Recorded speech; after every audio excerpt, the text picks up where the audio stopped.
ભરૂચ શહેરમાં માત્ર 2 જ કલાકમાં ખાબકેલા 5 ઇંચ વરસાદને કારણે જળબંબાકારની પરિસ્થિતિનું નિર્માણ થયું હતું। ભરૂચમાં આજરોજ વરસાદના ઓરેન્જ એલર્ટ વચ્ચે બપોર બાદ મેઘરાજાની ધમાકેદાર બેટિંગ જોવા મળી હતી। ભરૂચ શહેરમાં માત્ર 2 જ કલાકમાં 5 ઇંચ વરસાદ ખાબકી જતા શહેરમાં જળબંબાકારની પરિસ્થિતિનું નિર્માણ થયું છે। અનેક સોસાયટીઓ પાણીમાં ગરકાવ થઈ ગઈ છે, તો જૂના ભરૂચના ફાટા તળાવ અને ફુરજા વિસ્તારમાં પાણીનો ધસમસતો પ્રવાહ નજરે પડ્યો હતો। પાણીના પ્રવાહમાં અનેક વાહનો પણ તણાયા હતા, તો જીવના જોખમે લોકો રસ્તો પસાર કરતા પણ નજરે પડ્યા હતા।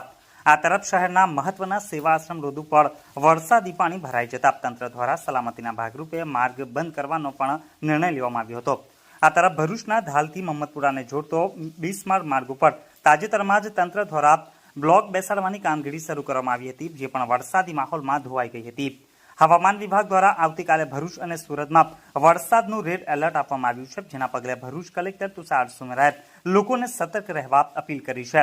ભરૂચ શહેરમાં બપોર બાદ વરસેલા વરસાદે જનજીવન મોટા પાયે પ્રભાવિત કર્યું છે। આજે સાંજે 7 કલાકે પણ અવિરત વરસાદ વરસી રહ્યો છે।